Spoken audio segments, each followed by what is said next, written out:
Saludos por este medio, jóvenes. Ahora veremos un nuevo tema que se llama subespacios vectoriales. Bueno, comenzamos definiendo un espacio vectorial H. Esto quiere decir que, además de las operaciones suma y resta y multiplicación por un escalar, también cumple los 10 axiomas. Entonces, H será un subespacio vectorial de V siempre y cuando cumpla las siguientes condiciones. Ok, no, está checando aquí, la notación es este símbolo, que es un subconjunto, ¿verdad? Entonces, aquí también hay que mencionar que V es un espacio vectorial, que también cumple los 10 axiomas y tiene la operación suma, resta y multiplicación por un escalar.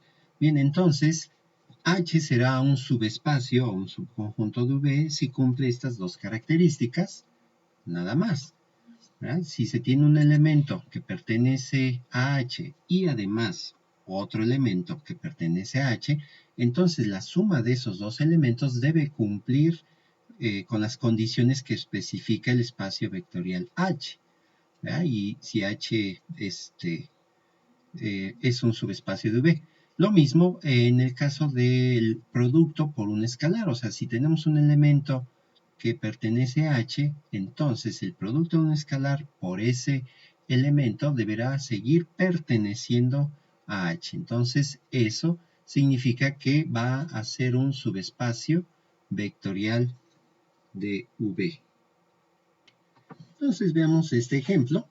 Aquí H, el espacio vectorial H, se define usando las X y Y y Z, tal que la X es igual a una constante A multiplicada por T, Y es igual a una constante B multiplicada por T, y la última parte, la Z, es igual a una constante C multiplicada por T, donde precisamente A, B y C, además T, son reales. Y bueno, se pretende ver si H es un subespacio del espacio vectorial R3. R3 es un espacio vectorial que contempla todas las combinaciones de X, Y y Z que pueda haber. Bien, entonces proponemos dos conjuntos de H. Por ejemplo, el conjunto, bueno, el elemento de H, A, definido por A minúscula, T1, B minúscula T1 y C minúscula T1. Vean que todos estos están afectados solamente por T1 porque se trata de la misma T para este elemento. Y el elemento B mayúscula es A minúscula, bueno, porque todos están definidos con A minúscula, B minúscula y C minúscula. Pero aquí cambiamos ahora a T2, T2 y T2 para el producto de A con B y con C minúscula. Entonces, vamos a probar primero que, bueno, estos dos elementos, tanto como A pertenece a H y además B también pertenece al espacio vectorial H. Y también es importante mencionar esto de que el elemento A también es un elemento de R3 junto con B, que también pertenece a R3. Porque está definido acá arriba como una de las posibles combinaciones que puede haber entre X, Y y Z. Entonces probamos primero que la suma del objeto o elemento A más el elemento B, pues lo que resulte debe pertenecer a H. Entonces A más B podemos escribirlo, aquí estamos adelantando la factorización, ¿ya? Porque es A que va a multiplicar a la suma de T1 más T2, B que multiplica igual a la suma de T1 más T2, y la C que multiplica a la misma suma de T1 más T2. Y entonces, como tenemos suma de T1 y T2, podemos decir que pues son puras T, es decir, que T simplemente sería la suma de T1 más T2. Todas ellas, y esto entonces quedaría como la definición que habíamos encontrado de quién será el espacio vectorial H. A por T en la primera parte de X, B por T en la parte con Y y C por T en la parte de Z. Y la segunda propiedad, precisamente hablando de un escalar, ¿verdad? Si tenemos un escalar alfa que multiplique por ejemplo, al objeto A, bueno, el resultado debe pertenecer a H, es decir, alfa por el primer vector, y esto va a ser igual. Tendremos aquí A que multiplica alfa por T1. Vean que estamos factorizando a la A, la B y la C. Bueno, de hecho estamos asociando, no factorizando, asociando alfa T1 para que precisamente visualicemos que T ahora pues va a ser precisamente alfa multiplicado por T1 y lo que vamos a obtener es entonces el mismo objeto que define al espacio vectorial H. Por lo tanto se puede concluir que H es un subespacio de R3.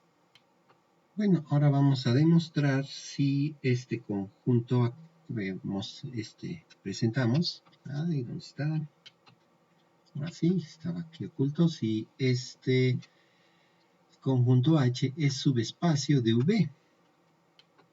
Aquí observamos que V pues es R2. O sea, veremos si H es subespacio de R2 con estas condiciones.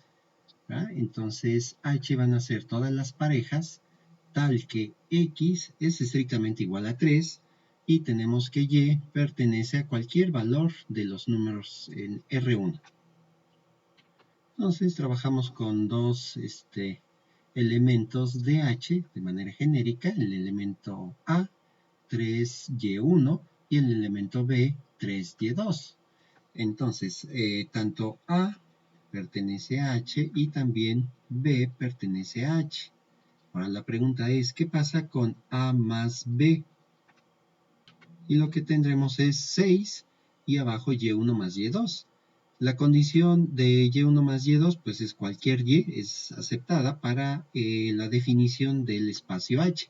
El problema es que arriba no, porque tenemos un 6. Esto quiere decir que esto que acaba de resultar no pertenece al espacio vectorial H. Por lo tanto, se puede concluir que H no es subespacio de V, o es decir, o subespacio de R2.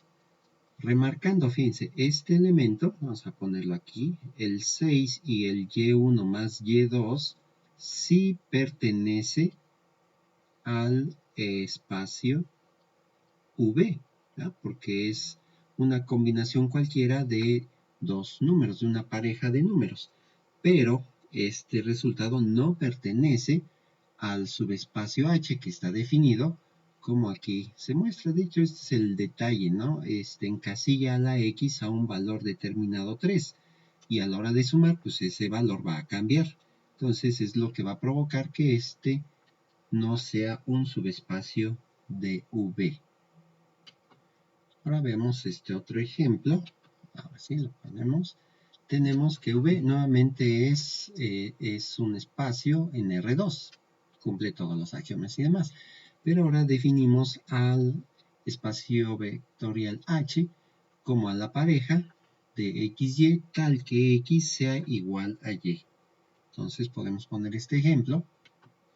Primer ejemplo del objeto A. Dice que X es igual a Y, pues tenemos Y1. Entonces aquí en vez de X tendremos a Y1 y pues Y1 pues Y1. Y lo mismo en B. Será Y2, Y2. También nuevamente remarcamos que A pertenece a H y lo mismo B que pertenece a H. Y ahora la pregunta es, ¿qué sucede con A más B? Entonces podemos ver de manera general que tendremos Y1 más Y2 y es igual a lo que se tiene en la parte correspondiente a Y1 más Y2. Por lo tanto, esto sí pertenece al espacio vectorial H. Por lo tanto, podemos definir que H es subespacio de V. Un ejemplo más, por decirlo, este se ve interesante. Pues en este caso, H está definido como toda la pareja de valores XY tal que debe cumplir esto, que x cuadrada más y al cubo debe ser estrictamente menor que 1.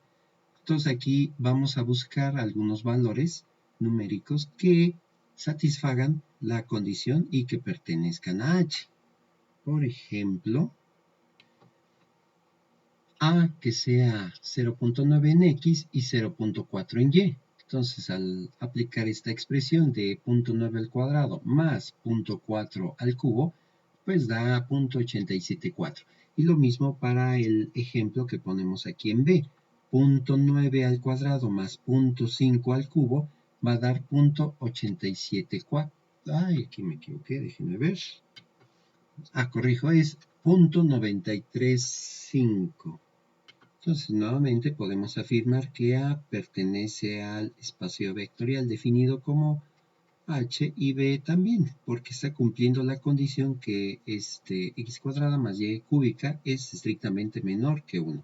Pero observen qué va a pasar entonces con A más B, pues vamos a tener aquí 0.9 más 0.9, pues es el 1.8, y lo mismo acá, 0.9, y entonces esto, ahora sí, si lo resuelven en su calculadora, no pertenece a espacio vectorial H. Por lo tanto, H no es un subespacio de V, porque encontramos al menos un elemento que pertenece a H y que no cumple la regla de la cerradura, ¿verdad? Para que pueda verificarse que sea un subespacio. Y bien, les encargaría si pueden resolver alguno de estos, ¿verdad? De estos ejemplos, donde, bueno, estos espacios vectoriales están definidos por matrices de tamaño Mn, no son cuadradas, no rectangulares, pero bueno, lo que sí importa es precisamente cómo se define el espacio vectorial H. Entonces aquí está hablando en el ejercicio número 8 que bueno, la matriz tiene que ser diagonal. Si es diagonal, bueno, entonces vamos a considerar ahorita las matrices cuadradas, porque son las que hemos manejado, lo mismo con la triangular superior y la triangular inferior. Bueno, pues eso sería todo. Espero que aprovechen este video y si tienen dudas, pues en clase las checamos. Hasta luego.